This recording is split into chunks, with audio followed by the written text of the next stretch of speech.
ওয়াল্লাহু আখরাজাকুম মিন বুতুনি উম্মাহাতিকুম লা তা'লামুনা শাইআ। আল্লাহ তোমাদেরকে তোমাদের মায়ের পেট থেকে বের করেছেন এমন অবস্থায় তোমরা কিছুই জানতে না। ওয়া জাআলা লাকুমুস সামআ ওয়াল আবসারা ওয়াল আফইদা। তিনি তোমাদের শ্রবণ শক্তি দিয়েছেন, তিনি তোমাদেরকে দৃষ্টি শক্তি দিয়েছেন, তিনি তোমাদেরকে অন্তর দিয়েছেন। লাআল্লাকুম তাশকুরুন, যাতে তোমরা আল্লাহর শুকরিয়া আদায় করো, আল্লাহর কৃতজ্ঞতা প্রকাশ করতে পারো। দেখেন, মা তার সন্তানকে পেটে ধারণ করে এরপর দুনিয়াতে আসার পর তাকে দুধ পান করায়। আল্লাহ বলেন, এটা তুমি আমারও কৃতজ্ঞতা যেন প্রকাশ করো। তোমার মা বাবা যাদের কারণে তুমি দুনিয়াতে আসলা, এই তাদেরও যেন কৃতজ্ঞতা প্রকাশ করো। এই আয়াতে শিখলাম মা বাবার আনুগত্য যেন আমরা করি। পরের আয়াতে আল্লাহ কি বলে দেখেন, ওয়া ইন জাহাদাকা আলা আন তুশরিকা বিমা লাইসা লাকা বিহি ইলমুন ফালা তুতি'হুমা। তোমার মা বাবা যদি তোমাকে বাধ্য করে আমার সাথে শিরিক করতে, যেই ব্যাপারে তোমার কোনো জ্ঞান নাই, তাহলে তাদের এই কথাটা তুমি মানবা না। আগের আয়াতে বলছে মা বাবার কথা মানবা, এই আয়াতে বলতেছে মা বাবা যদি নাফরমানির কথা বলে তাহলে এটা মানা যাবে না।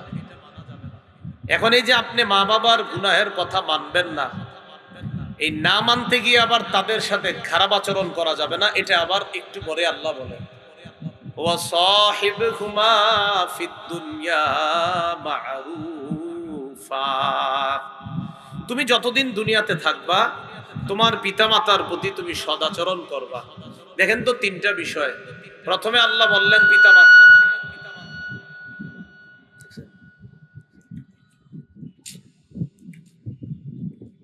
আল্লাহ বললেন পিতা মাতার কথা শুনবা, 1 নাম্বার। 2 নাম্বার, নাফরমানির কথা যদি বলে সেই কথা মানা যাবে না। 3 নাম্বার, মানা যাবে না আবার এমন না তাদের সাথে খারাপ আচরণ করবে। তাহলে পিতা মাতার কথা শুনতে হবে যতক্ষণ তারা ইসলামী শরীয়ত মোতাবেক কথা বলবে। 2, তাদের কথা যদি ইসলাম বহির্ভূত কথা হয় তাহলে সেটা ভদ্রতার সাথে প্রত্যাখ্যান করতে হবে, ভদ্রতার সাথে। 3 নাম্বার, যতদিন দুনিয়াতে থাকবেন আপনার মা বাবা যদি অমুসলিম হয়, মা বাবা যদি অন্য ধর্মাবলম্বীও হয়, তাদের সাথে সুন্দর সুসম্পর্ক বজায় রাখতে হবে। যদিও তাদের ইসলাম বহির্ভূত কথা আপনি মানবেন না, এর মানে আবার তাদেরকে ছেড়েও দিতে পারবেন না, কারণ তারা আপনার বাবা, তারা আপনার মা। কথা তিনোটা কি বুঝে আসছে? তাহলে 1, মানতে হবে কথা, কতক্ষণ? যতক্ষণ শরীয়ত মোতাবেক। 2, যদি শরীয়তের খেলাফ কথা হয় ভদ্রতার সাথে প্রত্যাখ্যান করা। 3, মা বাবার কথা ভদ্রতার সাথে প্রত্যাখ্যান করা মানে মা বাবাকে প্রত্যাখ্যান না করা, মা বাবা যতদিন আছে তাদের সাথে সুসম্পর্ক বজায় রাখার চেষ্টা করা। এরপর আল্লাহ বলেন, ইলাইয়াল মাসির, আমার কাছেই প্রত্যাবর্তন, মানুষকে আমার কাছেই ফিরে আসতে হবে। তো আল্লাহ পাক রব্বুল আলামিন এরপরে বলেন যে একজন বাবা তার সন্তানকে কেমন কেমন ওসিয়ত করবে, উপদেশ দিবে। লোকমান হাকিম তার সন্তানকে বলতেছে, ইয়া বুনাইয়া ইন্নাহা ইন তাকুম মিসকালা হাববাতিম মিন খারদাল ফাতাকুন ফি সখরাতিন আও ফিস সামাওয়াতি আও ফিল আরদি ইয়াতি বিহা আল্লাহ ইন্নাল্লাহা লাতীফুন খবীর। লোকমান হাকিম তার সন্তানকে বলে, সন্তান, যদি পাথরের মধ্যে সরিষার দানা পরিমাণ কিছু থাকে, যদি আসমানে থাকে, যদি জমিনে থাকে, কিয়ামতের ময়দানে আল্লাহ এই সরিষার দানা পরিমাণ জিনিসটা উপস্থিত করবে। এখান থেকে আমাদের শিক্ষা, একজন বাবা তার সন্তানকে এটা বুঝানো, তুমি যা করবা দুনিয়াতে সেটা যদি ক্ষুদ্র থেকে ক্ষুদ্র হয়, কিয়ামতের মাঠে আল্লাহ কিন্তু এটা উপস্থিত করবে। ইন্নাল্লাহা লাতীফুন, নিশ্চয় আল্লাহ সূক্ষ্ম বিষয়ের খবর রাখেন। খবীর, আল্লাহ পাক রব্বুল আলামিন সব বিষয়ে সম্যক অবগত, সব জানেন আল্লাহ।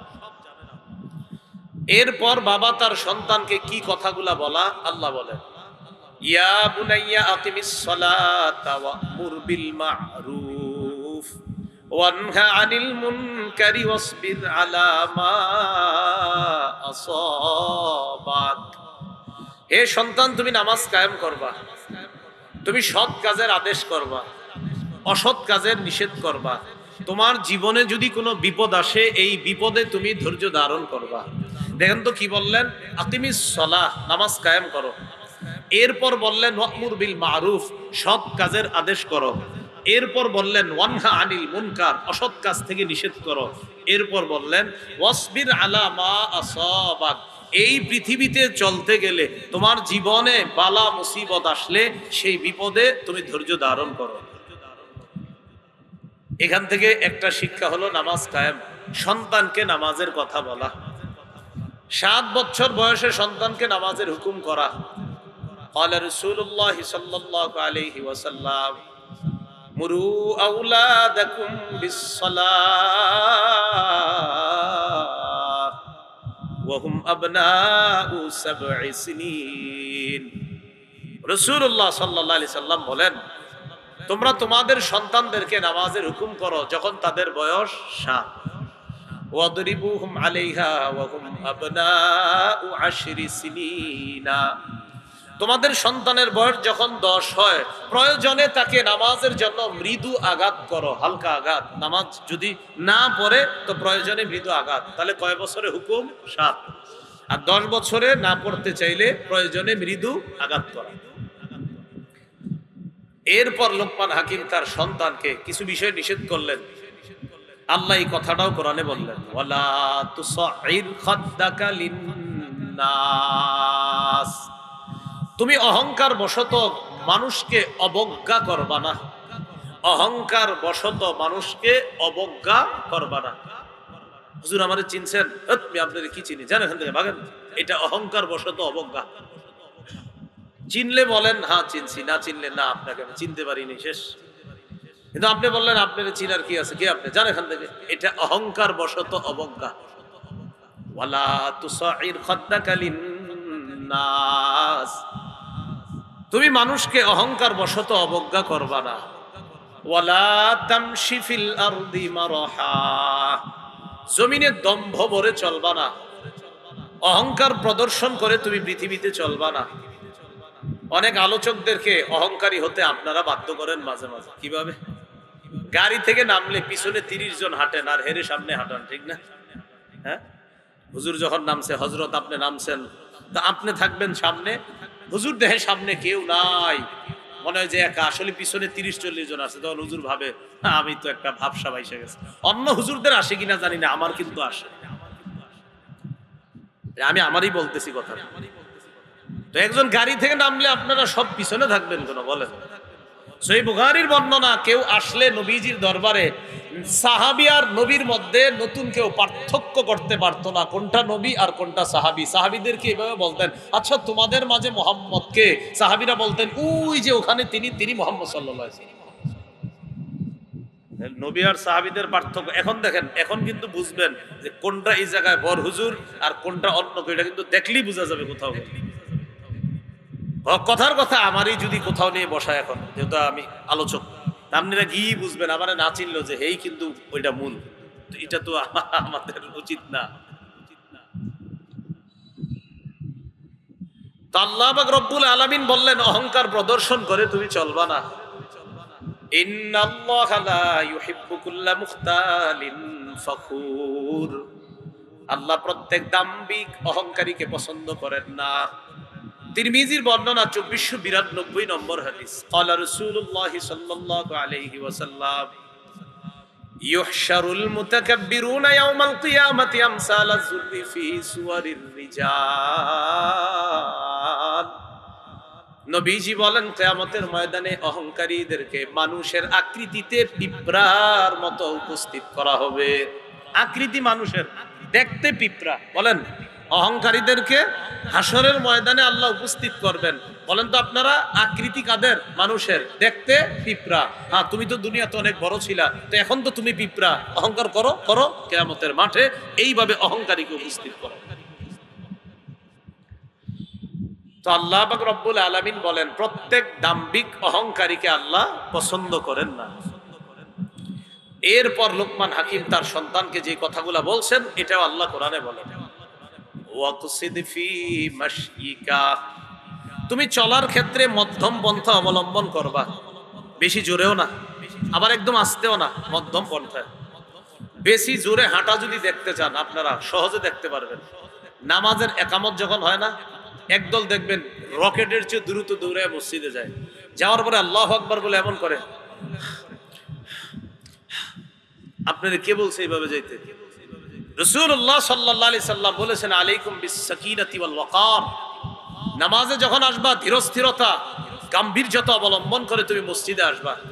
যতটুকু ইমামের সাথে নামাজ পাও ততটুকু করবা, যতটুকু না পাইবা ইমাম সালাম ফিরানোর পর বাকিটা নিজে আদায় করবা। আপনারে কে বলছে এইভাবে দৌড় দিতে? দৌড় দিতে গিয়ে আরেকটা ভুল করে কি, সেটা হলো আপনি দৌড়ে গেছেন, কাদার পানি লাগছে, আপনার জুতার ভিতরে কাদা লাগছে, বৃষ্টির পানির সাথে কাদা লাইগা, মাটি লাইগা কাদা হইছে, ওই কাদা আপনার জুতার নিচে লাগছে। মসজিদের সামনে 20-25 জনের জুতা আছে, আপনি দ্রুত দৌড়ে গিয়া ওই 20-25 জনের জুতার অনেকগুলা জুতা আপনার কাদা দিয়ে নষ্ট করছেন। কোন মতে মসজিদে ঢুকে আল্লাহু আকবার বলে নামাজে দাঁড়াইছেন, যাক আল্লাহরে খুশি করছেন। আল্লাহর হকের কিছু ভুল হয়ে থাকলে আল্লাহ মাফ চাইলে মাফ করে দিবেন, ঠিক আছে বুঝলাম, কিন্তু আপনি যে 14 জন বান্দার জুতা নষ্ট করে কষ্ট দিলেন, তারা মাফ না করলে আল্লাহ আপনাকে মাফ করবেন। কি করলেন? ওয়াকসিদ ফি মাশইক, মধ্যম গতিতে চলো। ঠিক সেম ঘটনা হয়, এটা তো বেশি বড় মাহফিল না, বড় মাহফিল গুলাতে এই আলেমরা যেদিকে মঞ্চে ওঠে ওইদিকে অনেক জুতা থাকে, অনেক আলেমরা মঞ্চে বসা থাকে, তো তাদের জুতাগুলা নিচে থাকে। তো যে হজরত আসে এই হজরতের জুতা নিতে গিয়া ওই 14 জন আলেমের জুতা পাড়ায় অন্যরা, মানে অন্য হুজুররা, হেরা হুজুর না, যিনি আসছে উনি শুধু হুজুর। তো যিনি আসলেন তার জুতা নিলেন, মাশাআল্লাহ হুজুর খুশি হইল।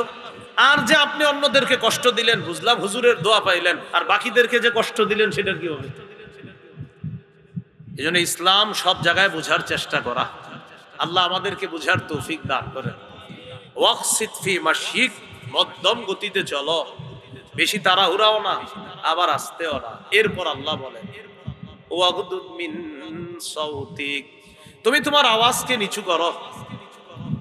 আওয়াজ এত জোরে যেন না হয় শুনতে বিরক্তিকর মনে হয়, এত আস্তে যেন না হয় যেটা বুঝাই যায় না। এজন্য মাহফিলের আস্তে আস্তে মাইক আরো কমানো দরকার। বেশি মাইকে প্রচুর আওয়াজ হয়, এটাই বাস্তবতা।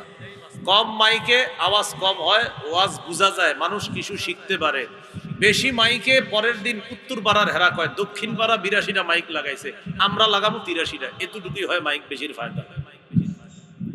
আল্লাহ আমাদের সকলকে কথাগুলা বুঝার তৌফিক দান করেন। আচ্ছা, এবার সন্তানকে লোকমান হাকিম এই উপদেশগুলা দিলেন, আমরা কি শিখলাম? আমরাও আমাদের সন্তানদেরকে এই উপদেশগুলা দিয়ে বড় করা। শোনো, তুমি শিরিক করবা না, তুমি নামাজ পড়বা, সৎ কাজের আদেশ করবা, অসৎ কাজ থেকে নিষেধ করবা, বিপদে পড়লে ধৈর্য ধারণ করবা। বাবা, তুমি কারো সাথে অহংকার বশত কাউকে অবজ্ঞা করবা না।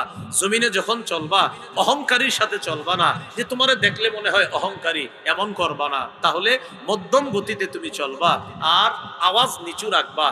আওয়াজ এত উঁচু করবা না যে শুনতে বিরক্তিকর, আবার এত নিচুও না যেটা বোঝা যায় না। এমন গতিতে তুমি কথা বলবা যেটা মানুষ বুঝতে পারবে। রাসূলুল্লাহ সাল্লাল্লাহু আলাইহি সাল্লাম যখন কথা বলতেন, সাহাবায়ে কেরাম বলেন, লাউ আহসাহুল আদ লাউ আদাহুল আদ লা আহসা। নবীজি এত সুন্দর করে কথা বলতেন, কেউ যদি নবীজির কথাগুলা গুনতে চাইতো তাহলে গুনতে পারতো, 1 2 3, এইভাবে নবীজির কথাগুলা গনে গনে রেখে দিতে পারতো সাহাবা। এত সুন্দর করে কথা বলতেন। আম কথা তো সুন্দর হয় না, শুনলে মনে হয় হুজুর মনে ঝগড়া করতেছে, এরকমই কিন্তু মনে হয়। নবীজির কথা কত সুন্দর ছিল। এবার আসেন তো, সন্তানকে আপনি যে আস্তে আস্তে এইভাবে বড় করবেন, বড় করার পরেই তো সন্তানকে আপনি কিছু বললে ও মানবে। যখন সন্তানকে নামাজের কথা বলবেন, আপনার ওই সন্তানটা সহজে কথাটা শুনবে, যেই সন্তানটাকে জন্মের পর থেকেই আপনি সুন্দর একটা পরিবেশ দিয়ে বড় করবেন। ও যখন 5-6 বছর হবে, ওর ভিতরে এটা ঢুকে যাবে যে আমি এমন একটা সুন্দর ধর্ম পালন করি, যেই ধর্মে নামাজ পড়া লাগে, যেই ধর্মে নামাজ পড়তে হয়। ওর মানসিকতা তৈরি হবে যখন আপনার ঘরটা ইসলামী একটা পরিবেশ হবে, তো এমনি ওর মাথায় ঢুকে যাবে। এই জন্য জন্মের আগে স্বামী এবং স্ত্রী তাদের করণীয়, কেউ হাসবো না, হাদিসটা শুনবো আমরা শ্রদ্ধার সাথে। সহিহ বুখারীর বর্ণনা, 6388 নম্বর হাদিসের বর্ণনা। রাসূলুল্লাহ সাল্লাল্লাহু আলাইহি সাল্লাম বলেন, লাউ আন্না আহাদাকুম ইযা আরাদা আইয়াতিয়া আহলাহ, তোমাদের কেউ যখন তার বিবির কাছে গমন করার ইচ্ছা করে, এর দ্বারা উদ্দেশ্য হলো আল্লাহ প্রদত্ত সম্পর্ক স্থাপন করবে স্বামী স্ত্রী, তখন তাদের একটা সুন্নাহ পালন করতে হবে। সেটা হলো রাসূলুল্লাহ সাল্লাল্লাহু আলাইহি সাল্লাম বলেন, তখন বলবে আল্লাহুম্মা জান্নিবনাশ শাইতান ওয়া জান্নিবিশ শাইতানা মা রাযাকতানা। আল্লাহ আমাদেরকে শয়তান থেকে দূরে রাখেন, ওয়া জান্নিবিশ শাইতানা মা রাযাকতানা, আমাদেরকে যে সন্তানটা দান করবেন এই সন্তান থেকেও শয়তানকে দূরে রাখেন। এই পবিত্র সম্পর্কের ফলে ইন্নাহু ইয়ুকাদ্দার বাইনাহুমা ওয়ালাদ, নবীজি বলেন আল্লাহ যদি এই দম্পতির জীবনে কোনো সন্তান তাদের ভাগ্যে লিখে রাখেন, আর তারা যদি সুন্নাহ মোতাবেক তাদের ওই কর্মটা তারা পালন করে, তাহলে লাম ইয়াদুররুহু শাইতানুন আবাদা, তাদের এই সন্তানকে শয়তান কখনো ক্ষতি করতে পারবে না। তাহলে আমরা তো সুন্নাহ পালন করি না, আমাদেরকে তো ইসলাম সব দিক নির্দেশনা দিয়ে দিয়েছে। এই হলো আপনার সন্তান দুনিয়াতে আসার আগে। সন্তান যখন মায়ের পেটে আসবে তখন তাকে কোরআন পড়তে বলেন, ওই মাকে রাসূল সাল্লাল্লাহু আলাইহি সাল্লামের জীবনী দেন, এটা পড়তে বলেন, নবীর জিন্দেগিটা পড়তে বলেন, নবীজির মাথা থেকে পা মোবারক পর্যন্ত যে বর্ণনাগুলা, এগুলা ওই মায়ের কাছে যান, এগুলা বড়, এগুলা কল্পনা করো, অমুক তমুককে কল্পনা করবা না, বরং এই ভালো জিনিসগুলোকে তুমি কল্পনা করো, এগুলা দেওয়া। আপনারা হয়তো অনেকে ক্রয় করেছেন আমার সংকলন করা মিম্বরে আমানত, প্রথম খণ্ডে বিষয়গুলো আছে মাথা থেকে পা পর্যন্ত, আর সন্তানের সবগুলো অধিকার ওখানে আছে। রাসূলুল্লাহ সাল্লাল্লাহু আলাইহি ওয়াসাল্লাম একটা সন্তান জন্মের পর কি করণীয় এগুলো আমাদেরকে শিক্ষা দিয়েছে। আমাদের বাংলাদেশে যারা আমরা বেশিরভাগ করণীয় কি করি, হসপিটালে গিয়ে উপস্থিত হই, অথবা যে ঘরে সন্তানটা জন্ম নিবে সেখানে অপেক্ষা করি, একটু পর সন্তান আমাদের সামনে আনে, ওর ছবি একটা তুইলা ফেসবুকে দিয়ে দিয়ে প্রথম অধিকারটা আমরা আদায় করি। এটাই তো হচ্ছে। হ্যাঁ, কেন এটা করেন? বেচারা এখনো দুনিয়াতে আসে নাই, আপনি ওর জীবনটা নিয়ে খেলা শুরু করে দিলেন। হ্যাঁ, আপনি কসাই, আপনি ঠিক করেন নাই।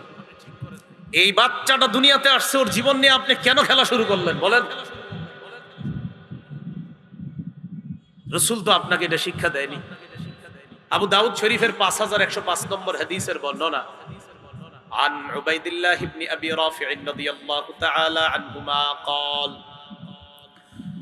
رأيت رسول الله صلى الله عليه وسلم أذن في أذن الحسن بن علي بن أبي طالب رضي الله تعالى عنهما حين ولدته فاطمة بالصلاة। রাসূলুল্লাহ সাল্লাল্লাহু আলাইহি সাল্লামের সাহাবী আবু রাফে বলেন, ফাতেমা রাদিয়াল্লাহু তাআলা আনহার ছেলে হাসান যেদিন জন্ম নিলেন, আমি নবীকে দেখলাম মুয়াজ্জিন সাহেব নামাজের যে আজান দেয়, নবীজিকে দেখলাম অবিকল ওই নামাজের আজান হাসানের কানের মধ্যে অবিকল ওই আজানটাই দিতেছে। তাহলে সন্তান আসার পর আমাদের কর্তব্য তার কানে আজান দেওয়া, এটা না করে আমরা উল্টাটা করতেছি। 2 নম্বর করণীয়, সন্তানটাকে কোনো আল্লাহওয়ালা কোনো বুজুর্গের কাছে নিয়ে যাবেন, ইমাম কোনো আলেমের কাছে নিয়ে যাবেন। নিয়ে যাওয়ার পর তিনি থুতু দিবে মুখের মধ্যে, অথবা একটা খেজুর চাবাবে, চাবায়া ওই খেজুরের চাবানো সামান্য অংশ সন্তানের মুখের ভিতর উপরে লাগায়া দিবে। ইমাম সাহেবের কাছে নিয়ে যাবেন, ইমাম সাহেবরে আনবেন না, হাদিসে নিয়ে যাওয়ার কথা আছে, আনবেন না। আসতে না চাইলে এটাও বললেন না আমার সন্তান জন্ম নিছে আপনি যাবেন না, তো ঠিক আছে গাট্টি গুট্টা নিয়ে চলে যান আজকে, বুঝেন নাই? সুন্নাহ শিক্ষা দিচ্ছে সন্তান নিয়ে যাওয়ার জন্য, আর আপনি হুজুরে আনতেছেন, ইসলামের সাথে তামাশা করতেছেন আপনি। সহিহ বুখারীর বর্ণনা 5467 নম্বর হাদিস, আবু মুসা রাদিয়াল্লাহু তাআলা আনহুর বর্ণনা, তিনি বলেন, উলিদালি গুলাম ফাতাইতু বিহিন নবী সাল্লাল্লাহু আলাইহি ওয়াসাল্লাম, আমার একটা ছেলে হইছে, আমি ছেলেটাকে নবীজির কাছে নিয়ে গেলাম। কি করছে? নবীজির কাছে ছেলেকে কি করছে? তো আমরা কি শিখলাম? সন্তানের কাছে হুজুরে আনা না সন্তানকে নিয়ে যাওয়া? হ্যাঁ, আপনার ক্লোজ কোনো সম্পর্কর কেউ থাকলে উনি যদি স্বেচ্ছায় যেতে চায় সেটা ভিন্ন কথা, যে আপনি তাকে বাধ্য করতে পারেন না। তা আবু মুসা বলেন, আমি নবীজির কাছে নিয়ে আসলাম আমার সন্তানটাকে। ফাহান্নাকাহু বিতামরা, নবী একটা খেজুর চাবাইলেন, চাবানোর পর সামান্য একটু অংশ সন্তানের মুখে লাগিয়ে দিলেন। এটাকে তাহনিক বলে। বলেন কি বলে? তাহনিক। ওয়াসাম্মাহু ইব্রাহিম, আমার সন্তানের নাম রেখে দিলেন নবীজি ইব্রাহিম। সুবহানাল্লাহ। এখান থেকে একটা জিনিস শিখছি, জন্মের দিন সন্তানের নাম রাখা জায়েজ আছে। বুঝেন নাই? একটা তো আকিকার দিন রাখা, ওটাও হাদিসে আছে, কিন্তু জন্মের দিনও যে রাখা যায় এটাও আমরা পাইলাম। আর কোরআনেও আছে জন্মের দিন নাম রাখা জায়েজ। সূরা মারিয়ামের 36 নম্বর আয়াত। ঈসা নবীর আম্মা মারিয়াম যখন জন্ম নিলেন, ঈসা নবীর নানি তখন বলেন, ইন্নী সাম্মাইতুহা মারিয়াম, আমি আমার মেয়েটার নাম রাখছি মারিয়াম। রাসূলুল্লাহ সাল্লাল্লাহু আলাইহি সাল্লাম আমার সন্তানের নাম রাখছি ইব্রাহিম। ওয়া দাআ লাহু বিল বারাকাহ, তার জন্য বরকতের দোয়া করছে। সুম্মা দাফাহু ইলাইয়া, এরপর আমার কাছে ফিরিয়ে দিছে সন্তানটাকে। ওয়া কানা আকবার ওয়ালাদি আবি মুসা, এটা ছিল আবু মুসা রাদিয়াল্লাহু তাআলা আনহুর বড় সন্তান। তাহলে তাহনিক করানো এটা দ্বিতীয় কর্তব্য। 3 নম্বর, সন্তান দুনিয়াতে আসার পর আমরা যারা এই ছোট মানুষটাকে দেখব, আমরা তার জন্য বরকতের দোয়া করা। বলেন কিসের দোয়া করা? আবু দাউদ শরীফের বর্ণনা 5106 নম্বর হাদিস, আম্মা জান আয়েশা সিদ্দিকা রাদিয়াল্লাহু তাআলা আনহা থেকে বর্ণনা, তিনি বলেন, কানা রাসূলুল্লাহ সাল্লাল্লাহু আলাইহি ওয়াসাল্লাম ইউতা বিসসিবিয়াত ওয়া কানা ইয়াদউ লাহুম বিল বারাকা ওয়া ফি রিওয়ায়া ফায়াদউ লাহুম বিল বারাকা। রাসূলুল্লাহ সাল্লাল্লাহু আলাইহি সাল্লামের কাছে ছোট ছোট সন্তানদেরকে আনা হতো, নবী তাদের জন্য বরকতের দোয়া করতেন। বলেন তো সবাই, আমরা নবজাতককে দেখার পর বা কোলে নেওয়ার পর আমরা তার জন্য কর্তব্য হলো কি করা? বরকতের দোয়া করা। আপনারা একটা বাংলা বলতে পারেন, আরবিটাও বলছি আমি। সালাফগণ কোন নবজাতককে দেখলে, আল ইয়াল নামক কিতাবে আইয়ুব আস-সুখতিয়ানি থেকে আছে, তারা দোয়া করতেন, জাআলাকুল্লাহু মুবারাকান আলাইকা ওয়া আলা উম্মতি মুহাম্মাদিন সাল্লাল্লাহু আলাইহি ওয়াসাল্লাম, আল্লাহ তোমার এই সন্তানটাকে তোমার জন্য আর গোটা জগতের উম্মতে মুহাম্মদীর জন্য যেন বরকতের কারণ বানায়। তো আরবিটা যদি না পারেন, বাংলাটা, যে আল্লাহ তোমার এই সন্তানটাকে তোমার জন্য, তোমার বিবির জন্য, গোটা জগতের জন্য আল্লাহ যেন তাকে বরকতের কারণ বানায় দেয়। বাংলাটা মনে থাকবে তো ইনশাআল্লাহ? তাহলে নবজাতকের জন্য বরকতের দোয়া করা। 4 নাম্বার, শিশু সন্তানের কান্নাকে গুরুত্ব দেওয়া। কান্না করে না বাচ্চাগুলা? এই বাচ্চার কান্না গুরুত্ব দেওয়া। আপনি নামাজে দাঁড়াইছেন, নামাজে দাঁড়ানোর পর 3 আয়াত পরিমাণ পড়ছেন, 3 আয়াত পরিমাণ পড়ার পর ছোট 3 আয়াত পড়ছেন। কথার কথা অদ্দুহা সূরাটাই ধরেন, অদ্দুহা ওয়াল লাইলি ইযা সাজা মা ওয়াদ্দাআকা রাব্বুকা ওয়া মা ক্বালা। হঠাৎ বাচ্চা চিৎকার দিয়ে উঠছে, মা সূরা দোহা পুরাটা পড়ার নিয়ত করছে, তো ছোট 3 আয়াত পড়ছে, এই টাইমে বাচ্চা চিৎকার দিয়েছে। আপনি আর সামনে পড়া দরকার নাই, রুকু সেজদা করেন, পরের রাকাতেও ছোট 3 আয়াত দিয়ে 2 রাকাত পইরা, এরপরে নামাজ যদি 3 রাকাত তোলা হয় 3 রাকাত, অর্থাৎ মাগরিব 4 রাকাত তোলা হলে 4 রাকাত, অথবা বিতির হতে পারে। আপনি তাড়াতাড়ি নামাজ শেষ করেন, নামাজ শেষ করে বাচ্চার কান্না থামান। বাচ্চা এটা আপনার কাছে পাওনা, যে আমি যে কাঁদতেছি আমার কান্নাটা তাড়াতাড়ি দুনিয়ার মানুষ তোমরা থামাও, আমি শিশু তোমাদের কাছে অধিকার পাও না, এটা পায়। দলিল সহিহ বুখারীর 868 নম্বর হাদিস। রাসূলুল্লাহ সাল্লাল্লাহু আলাইহি সাল্লাম বলেন, ইন্নী লা আকুমু ইলাস সালাহ ওয়া আনা উরিদু আন উতাওবিলা ফিহা, আমি নামাজে দাঁড়াই, নামাজের মধ্যে লম্বা কেরাত পড়ার নিয়ত করি। তো রাসূল সাল্লাল্লাহু আলাইহি সাল্লামের জামানায় ফিতনা ছিল না, তখন তার পিছে পুরুষরা নামাজ পড়তেন, শিশুরাও পড়তেন, এমনকি নারীরাও পড়তেন। এই যুগে আবার এই মাসালা আপনি ফিট করতে যাবেন না, কারণ আম্মা জান আয়েশা সিদ্দিকা রাদিয়াল্লাহু তাআলা আনহা 1500 বছর আগে এই মাসালার সমাধান করে দিয়েছেন। ওই যুগেই বলছে এটা ফিতনা, তো এখন তো ফিতনা মোটেই নেই দুনিয়াতে, আছে। তো যাই হোক, তো রাসূল সাল্লাল্লাহু আলাইহি সাল্লাম বলেন, আমি নামাজে দাঁড়াই, দাঁড়ানোর পর লম্বা কেরাত নেই, নিয়ত করি অনেক লম্বা কেরাত করব। ফাসমাউ বুকা আস-সাবিয়্যি, ইতিমধ্যে আমি কোনো বাচ্চার কান্নার আওয়াজ শুনি, সাথে সাথে আমার লম্বা কেরাত পড়ার নিয়ত পাল্টায় ফেলি। আতাজাওয়াজু ফি সলাতি, আমি কেরাত শর্ট করি। খাশিয়াতা আন আশুক্কা আলা উম্মিহি, ওই মা আর ওই সন্তানের কষ্টের প্রতি লক্ষ্য রেখে তাদের যেন কষ্ট না হয়, তাদেরকে কষ্ট থেকে পরিত্রাণ দেওয়ার জন্য আমি নবী লম্বা কেরাতের নিয়ত পাল্টিয়ে সংক্ষিপ্ত কেরাত নেই, যেন বাচ্চা আর তার মায়ের কষ্ট না হয়। তাহলে শিশুর কান্না গুরুত্ব দেওয়া। 5 নাম্বার, আকিকা করা। আকিকার ব্যাপারটা বাইহাকি শরীফ একটা হাদিসের কিতাব আছে, এই কিতাবের 19760 নম্বর হাদিস। রাসূলুল্লাহ সাল্লাল্লাহু আলাইহি সাল্লাম বলেন, ইন্নাল ইয়াহুদা তাউক্কু আনিল গুলাম ওয়ালা তাউক্কু আনিল জারিয়া, ইহুদিরা ছেলের আকিকা করত, মেয়ের আকিকা করত না।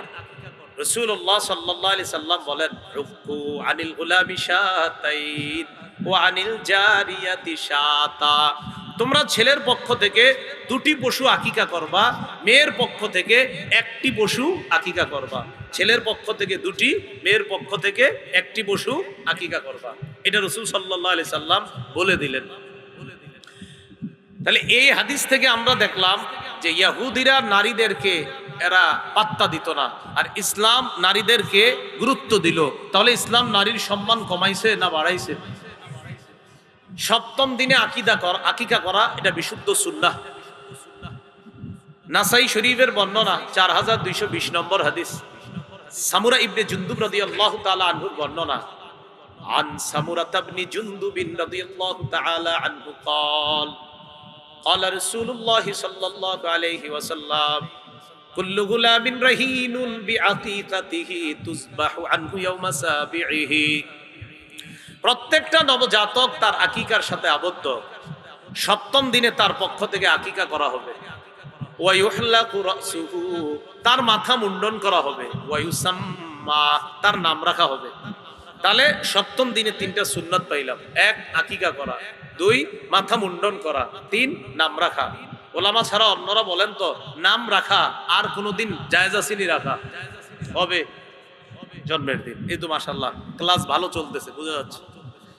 রাসূলুল্লাহ সাল্লাল্লাহু আলাইহি সাল্লাম বলেন যে প্রত্যেকটা নবজাতক তার আকিকার সাথে আবদ্ধ। তো ওই 7ম দিনে পশু জবাই করা, মাথা মুন্ডন করা, আর হলো তার নাম রাখা, এই 3টা সুন্নাহ। পশু জবাই করতে গিয়ে কোনো ধরনের কুসংস্কার করা যাবে না। এইভাবে স্প্রের মতো কি মারে আর শরীরে আইসা পড়ে, এগুলা করা যাবে না। কি কথা বুঝছেন? কি জানি মারে, মারলে ফেনা ফেনার মতো আইসা পড়বে, পড়লে এটারে ফুল মনে হয়, তো এগুলা করা যাবে না। আবু দাউদ শরীফের 2843 নম্বর হাদিসের বর্ণনা। রাসূল এক সাহাবী বলেন, কুন্না ফিল জাহিলিয়া, মূর্খতার যুগে আমরা, ইজা উলিদা লি আহাদিনা গুলাম, আমাদের যখন কারো সন্তান হইতো, জাবাহা শাতান ওয়া লাতাখা রাসাহু বিদামিহা, পশু জবাই করে এই পশুর রক্ত নবজাতকের মাথায় তারা মাইখা দিত। নাউজুবিল্লাহ, এটা কুসংস্কার। তো যখন ইসলাম আসলো তখন তারা বলেন, ইসলাম আসার পর নালতাখুহু বিজাফরান, আমরা নবজাতকের মাথায় এখন রক্ত মাখি না, আমরা জাফরান মাখি। কি মাখি? জাফরান। বাকি জাফরান আমাদের দেশের আবহাওয়ায় কখন মাখতে পারবেন বা না পারবেন, এটা ডাক্তারের সাথে আপনি পরামর্শ করে নেবেন, কারণ আরবের আবহাওয়া আমাদের দেশের আবহাওয়া এক না। বাচ্চার মাথায় জাফরান কোন সিজনে, আমাদের দেশ তো আপনার ঋতু পাল্টায়, এই জন্য এটা কি শুট করবে কিনা আজকে আমার থেকে শুই না, আবার আগামীকালকে মাখামাখি শুরু করে দিবেন না, এটা পুরাটা ডাক্তারের সাথে একটু পরামর্শ করে নেবেন। তো আকিকাকে কেন্দ্র করে কুসংস্কার করা যাবে না। আকিকার গোস্ত দাদা দাদি নানা নানি মা বাবা ভাই বোন এবং যার আকিকা ও সহ ওটাও ফ্রিজে রেখে দিবেন, বড় হইলে খাওয়াই দিবেন, সবাই খেতে পারবে, সবাই খেতে পারবে। আকিকার গোস্ত সবাই খেতে পারবে, বাবা মা দাদা দাদি নানা নানি। কিছু কিছু কিতাবের মধ্যে বলে পাওয়া যায় যে পারবে না, এই কিতাবটা এখন আমি পাই নাই, এটা গ্রামগঞ্জে বা এই দিকে আশেপাশে গাছ তলায় টলা পাওয়া যেতে পারে। এরা কোত্থেকে যে এই সমস্ত আলতু ফালতু কথা বানায় আল্লাহ পাক রব্বুল আলামিন ভালো জানে। আকিকার গোস্ত ইমাম সাহেবরা 20 বছর যাবত ইমামতি করলে এই প্রশ্নের সম্মুখীন প্রতি আকিকার সময় হয়, বেচারা জবাব দিতে দিতে দিতে দিতে বেচারার 20 বছর গেছে খালি যে হুজুর আকিকার গোস্ত খাওয়া যাবে না। কি এক টেনশন। সবাই বলেন খাওয়া যাবে? এরপরে এনে বলছেন না যাবে, কালকে আবার আপনাদের থেকে একজন ফোন দেয়া বলবে হুজুর যাবে, আসলে কিন্তু এনে জানছে ওই যে গাছতলা বাসতলার কোনো কিতাবে পাইছে কিনা। আকিকার গোস্ত সবাই খেতে পারবে তো বললাম তো, যার আকিকা সে সহ ওই যে বললাম ওরেও খাওয়াবেন, ওটা রাইখা দিবেন ফ্রিজে, যেদিন খানা শুরু করবে ওরে একটু দিবেন, না ওটা তোমার আকিকার গোস্ত।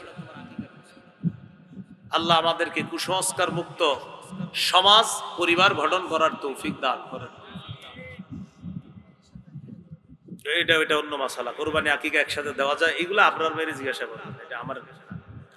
তো রাসূলুল্লাহ সাল্লাল্লাহু আলাইহি সাল্লাম আকিকার ব্যাপারে আপনার কুসংস্কার করা যাবে না, রাসূলের সাল্লাল্লাহু আলাইহি সাল্লামের সুন্নাহ থেকে আমরা জানলাম। আরেকটা জানলাম সপ্তম দিনে মাথা মুন্ডন করা। সপ্তম দিনে মাথা মুন্ডন করা এটা আরেকটা সুন্নাহ। মাথা যখন মুন্ডন করবেন, মাথা মুন্ডন করে ওর চুলটা টিস্যুতে বা একটা পলিথিনে ছোট ব্যাগে রেখে দিবেন। এই চুলগুলা নিয়ে স্বর্ণকারের দোকানে যাবেন। ছোট ছোট দুইটা পাল্লা আছে, এক পাল্লায় চুল রাখবেন, আরেক পাল্লায় রূপা রাখবেন। এই চুল অনুযায়ী রূপা অথবা রূপার সমপরিমাণ টাকা আল্লাহর রাস্তায় সদকা করে দিবেন। এটা বেশি হবে না, 1200, 1300 হতে পারে, কম বেশি। এক বছর আগে 800-900 হইতো, এখন হয়তো 1200, 1300 হতে পারে বা কম বেশি হবে।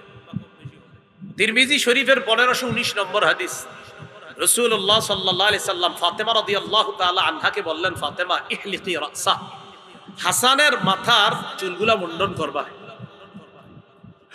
আর কি করবা? ওয়াতাসাদদাকি বিজিনাতি শারিহি ফিদ্দাতান, হাসানের চুল পরিমাণ রূপা আল্লাহর রাস্তায় সদকা করে দিবা। হযরত আলী বলেন, ফাওয়াজানতুহু, আমি ওজন করলাম, ফাকানা ওয়াজনুহু দিরহামান আও বা'দা দিরহামিন, আমি দেখলাম ওর চুলের ওজন হইছে 1 দিরহাম অথবা অর্ধ দিরহাম। তাহলে চুলগুলা ওই পরিমাণ আপনার কি করা? আল্লাহর রাস্তায় রূপা সদকা করে দেওয়া। চুল মুন্ডন করতে গিয়ে দেখেন, এক পাশে চুল রাখা, আরেক পাশে মুন্ডন করা। বলেন আমার সাথে সবাই, এটাকে কাজা বলা হয়। কি বলা হয়? বলেন কাজা। অর্থাৎ কিছু চুল কামাইছে আর কিছু রেখে দিছে, এটাকে বলা হয় কাজা। এটা নিষেধ। ইবনে মাজাহ 3637 নম্বর হাদিসের বর্ণনা। আন আব্দুল্লাহ ইবনে উমর রাদিয়াল্লাহু তাআলা আনহুমা নাহা রাসূলুল্লাহ সাল্লাল্লাহু আলাইহি ওয়াসাল্লাম আনিল কাজা, রাসূলুল্লাহ সাল্লাল্লাহু আলাইহি সাল্লাম কাজা করতে নিষেধ করেছেন। কি করতে নিষেধ করেছেন? কাজা। ছাত্ররা প্রশ্ন করলেন, মাল কাজা, কাজা কি জিনিস? আব্দুল্লাহ ইবনে ওমর জবাব দিলেন, আইয়ুহলাকা মিন রাসিস সাবিয়্যি মাকান ওয়া ইউতরাকা মাকান। কাজা হলো বাচ্চার সামান্য চুল মুন্ডন করা, আবার কিছু অংশ রাইখা দেওয়া, এটাকে বলা হয় কাজা। এটা করা যাবে না। রাসূলুল্লাহ সাল্লাল্লাহু আলাইহি সাল্লাম এক বাচ্চারে দেখলেন, তার মাথার কিছু অংশ চুল কামানো আর কিছু অংশ রাইখা দিছে। নবীজি এর পরিবারে ডাকছে। দেখেন আবু দাউদ শরীফের 4195 নম্বর হাদিসের বর্ণনা, আব্দুল্লাহ ইবনে ওমরের বর্ণনা। তিনি বলেন, আন্না রাসূলুল্লাহ সাল্লাল্লাহু আলাইহি সাল্লাম রাআ সাবিয়ান ক্বাদ হুলিকা বা'দু শারিহি ওয়া তুরিকা বা'দুহু, যার চুলের কিছু অংশ মুন্ডন করা হয়েছে, কিছু অংশ রেখে দেওয়া হয়েছে। নবী তার পরিবারকে ডাকলেন, ডাকার পর বললেন, ইহলিকুহু কুল্লাহ আবিতুরকুহু কুল্লাহ, হয়তো পুরা মাথা মুন্ডন করবা, না হয় পুরা মাথার চুলগুলা রাইখা দিবা। কিছু মুন্ডন কিছু চুল রাখো, এগুলা কোথায় পাইছো? এগুলা করবা না। কি শিখলাম? চুল হয়তো পুরাটা মুন্ডন করা, না হয় কিছু অংশ মুন্ডন আর কিছু অংশ মুন্ডন না করা, এটা না করা। তাহলে হয়তো পুরাটা মুন্ডন, না হয় পুরা চুলটা রাইখা দেওয়া। বর্তমান সমাজের মধ্যে অনেক জায়গায় দেখা যায় বিভিন্ন খেলোয়াড়দের সাথে মিল রাইখা আমাদের সমাজের অনেক 25-30 বছরের শিশুরা, তারা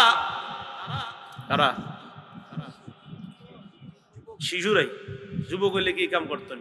তো লজ্জা শরম নাই এদের। এই 25-30 বছরের যাদের এখনো বুঝজ্ঞান হয় নাই, শিশুরা বিভিন্ন খেলোয়াড়ের সাথে মিল রেখা চুল এমন ভাবে রাখে, এরে আপনি সেলুনে নিয়ে যায় বলবেন, দেখো তো এটাকে, সে বলবে এটা তো আমি না, আপনি বলবেন আসলে এটা তুমি না। কেন তুমি না বুঝো? আমার এরকম দেখা যায় কেন? তো বলবেন হ্যাঁ হাদিসে এটা নিষেধ আসছে, তুমি কও রুচিরে জিজ্ঞাসা করো যে ও আমার রুচি আমারে কেমন দেখা যায়। আপনার রুচি যদি বলে যে অমুক খেলোয়াড় এমন আমারে ভালোই দেখা যায়, তো আপনার রুচি নিয়ে আমাদের আর কোনো কথা নাই, কারণ আপনার মতো এরকম নির্লজ্জ বেহায়া যোগে যোগে থাকবে, এটাও প্রমাণিত। কজা এখন শিশুরা না, বড়দের মাথায় কজা পাওয়া যায়, কেন? অমুকে করছে তাই উনিও করে, যে নিষেধ। আল্লাহ আমাদেরকে ইসলাম বুঝার, পালন, আমল, ধারণ, লালন করার তৌফিক দান করেন। এর পরের যে কাজটা সেটা হলো আপনার নাম রাখা। বলেন সবাই, কি রাখা? নাম। 6 নম্বর, আবু দাউদ শরীফের বর্ণনা 4949 নম্বর হাদিস। সংখ্যাটা অনেক সুন্দর কিন্তু, 4949 মানে 4949, এরকম না? আরে 4949 কেমনে হয়? 4949 তো। আবু দাউদ শরীফের বর্ণনা, এই বর্ণনার মধ্যে আসছে রাসূলুল্লাহ সাল্লাল্লাহু আলাইহি সাল্লাম বলেন, আহাব্বুল আসমাই ইলাল্লাহ আব্দুল্লাহ ওয়া আব্দুর রহমান। আল্লাহর কাছে সবচেয়ে পছন্দনীয় নাম হলো আব্দুল্লাহ এবং আব্দুর রহমান। আল্লাহর কাছে সবচেয়ে পছন্দনীয় নাম আব্দুল্লাহ এবং আব্দুর রহমান। এই সুন্দর নামগুলা রাখা যায়। 4টা নাম এক হাদিসে আসছে, 4টা নাম না রাখা। বলেন কয়টা? 4টা। এটা আবু দাউদ শরীফের 4958 নম্বর হাদিসে আসছে। রাসূলুল্লাহ সাল্লাল্লাহু আলাইহি সাল্লাম বলেন, লা তুসাম্মিয়ান্না গুলামাকা ইয়াসারা ওয়ালা রাবাহা ওয়ালা নাজিহা ওয়ালা আফলাহা। তুমি তোমার সন্তানের নাম ইয়াসার রাখবা না, রবাহ রাখবা না, নাজিহ রাখবা না, আফলাহ রাখবা না। এই নামগুলা না রাখতে বলা হয়েছে। এরপরে আরেকটা নাম, বলেন আমার সাথে, হাজনুন। বলেন, এই হাজনুন নাম রাখা নিষেধ। হাজনুন মানে দুঃখ, হাজনুন মানে দুঃখ। সহিহ বুখারীর 6193 নম্বর হাদিস। এই হাদিসের বর্ণনাকারী সাঈদ ইবনুল মুসাইয়িব রাহিমাহুল্লাহ, সারা পৃথিবীর শ্রেষ্ঠ মুহাদ্দিস এবং ফকির একজন তিনি। তার দাদার নাম ছিল হাজনুন মানে দুঃখ। তার দাদার নাম হাজনুন, অর্থ কি? দুঃখ। কদিমা আলা রাসূলিল্লাহি সাল্লাল্লাহু আলাইহি ওয়াসাল্লাম, তার দাদা দুঃখ নবীর কাছে গেছে, মানে তার দাদা হাজনুন নবীর কাছে গেছে। নবীজি বললেন, মাসমুকা, আচ্ছা তোমার নাম কি? তো তিনি বললেন, হাজনুন, আমার নাম দুঃখ। নবীজি বললেন, না বাল আনতা সাহলুন, কি বলো তুমি? দুঃখ, দুর্দশা, বালা মুসিবত, তুমি দুঃখ না, তুমি সাহলুন, বরং তুমি সব ওকে, ঠিকঠাক আছো, এটা হলো তোমার নাম। সাহলুন মানে সব ঠিক, হাজনুন মানে সব বেঠিক, দুঃখ দুর্দশা। তো নবীজি বললেন, এই নাম পাল্টাও। তিনি বললেন, মা আনা বিমুগাইয়িরিন ইসমান সাম্মানিহি আবি, আমার আব্বা যে নাম রাখছে আমি এটা পাল্টাবো না। সাঈদ ইবনুল মুসাইয়িব রাহিমাহুল্লাহ তিনি বলেন, ফামা জালাত ফিনাল হুজুনাতু বাদু, আমার দাদা নাম না পাল্টানোর কারণে আমাদের বংশে দুঃখ দুর্দশা লেগেই থাকতো, লেগেই থাকতো। এজন্য অর্থবোধক সুন্দর নাম হওয়া জরুরি। বলেন, অর্থবোধক সুন্দর নাম হওয়া জরুরি। এজন্য নাম অর্থবোধক হওয়া এটা জরুরি বিষয়। মুররা নাম না রাখা। বলেন, কি নাম? মুররা। আর হার, এই নাম না রাখা। মুররা মানে তিতা, হারবুন মানে হলো যুদ্ধ। মুয়াত্তা মালিকের বর্ণনা, ইমাম মালিক আনছেন, একটা অধ্যায় আছে কিতাবুল ইস্তিজান, অনুমতি চাওয়া অধ্যায়, বাবু মা ইউকরাহু মিনাল আসমা, যেই সমস্ত নাম রাখা মাকরু। এখানে ইমাম মালিক এককভাবে একটা বর্ণনা আনছেন।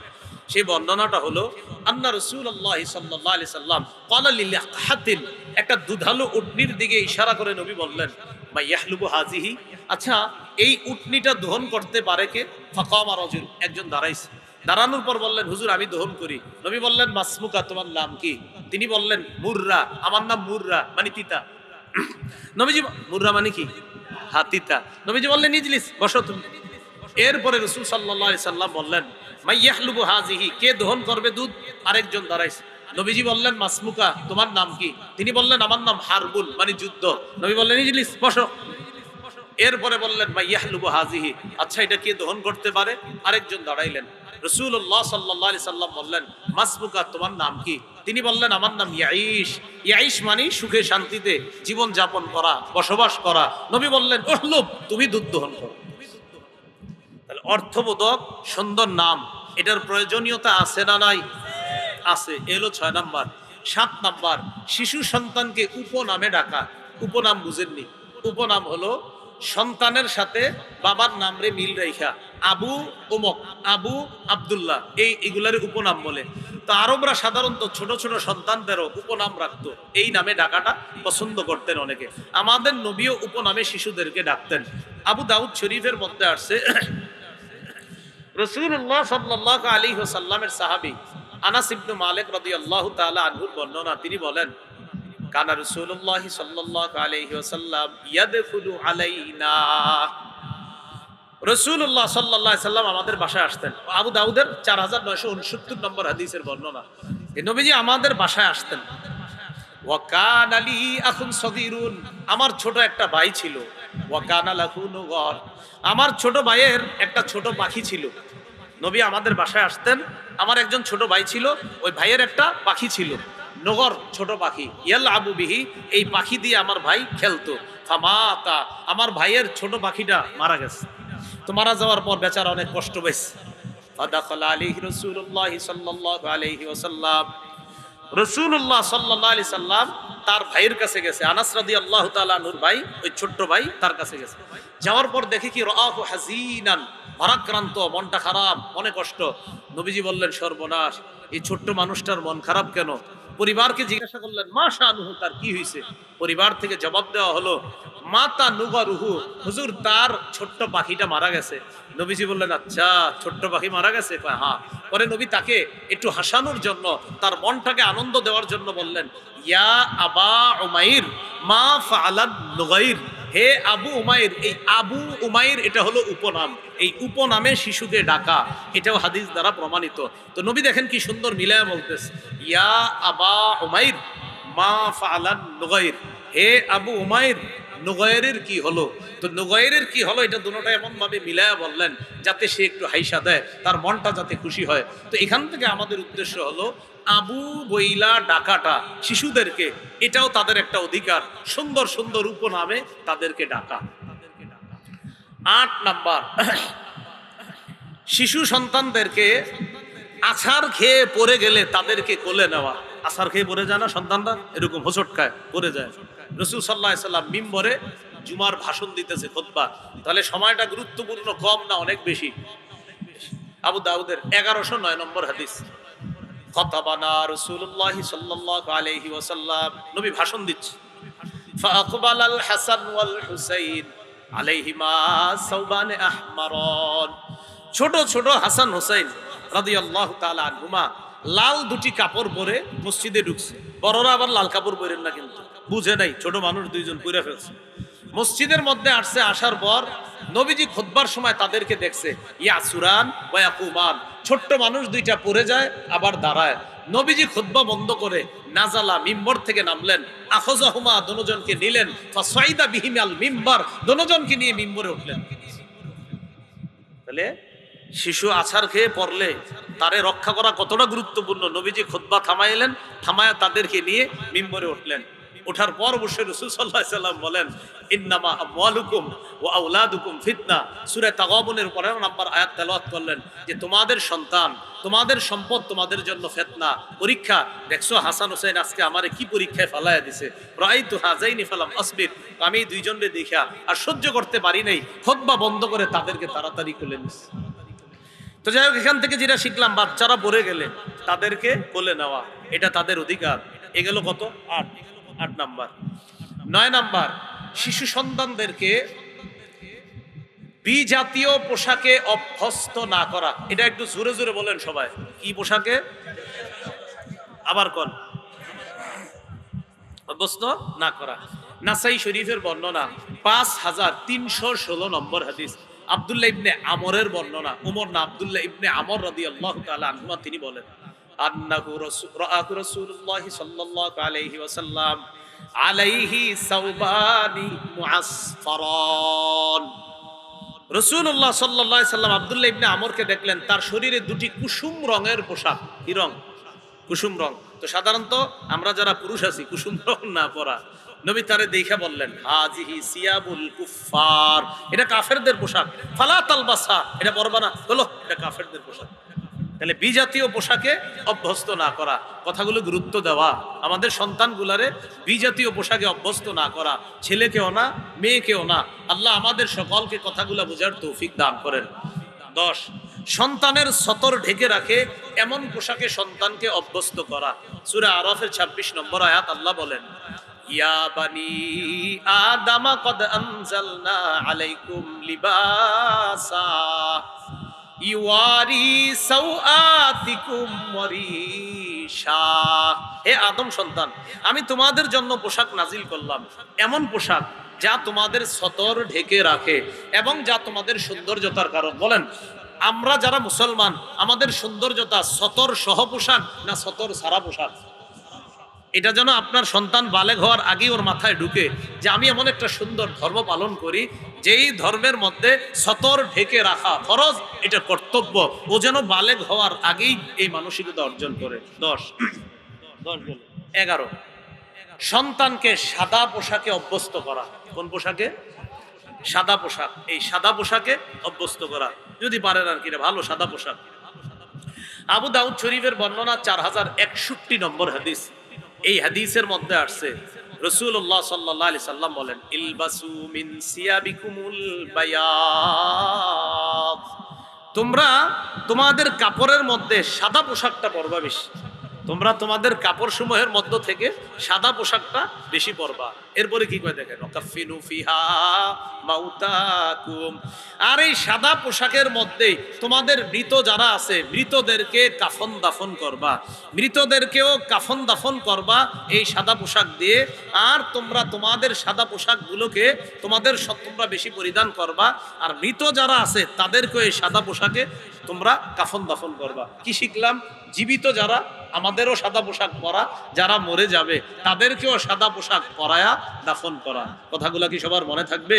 তো এই হাদিসে আবার আসছে, রাসূল বলেন তোমরা ইসমিত সুরমা ব্যবহার করবা, ফাইন্নাহু ইয়াজলুল বাসরা, সুরমা চোখের জ্যোতি বাড়ায়, ওয়ায়ুমবিতুশ শা'রা, চোখের পাপড়িগুলোকে সুরমা সুন্দর করে।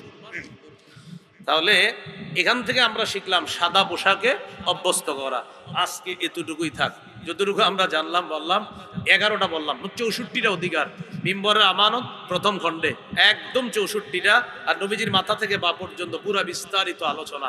স্বামী স্ত্রী এগুলা নিয়ে পুরা মুখস্থ করে ফেলবেন, একজন আরেকজনের হাফিজির মতো শোনাইবেন এই সন্তানের অধিকারগুলা বালেগ হওয়া পর্যন্ত। ওখানেও মনে হয় ওরা কালান্তর থেকে নিয়ে আসছে গাড়িতে, তো গাড়িতে থাকলে 2-2.5 মিনিটের মধ্যে সংগ্রহ করে নিতে পারেন। বাকি অধিকারগুলাও আপনারা মুখস্থ করে নেবেন। আজকে যতটুকু আলোচনা করা হলো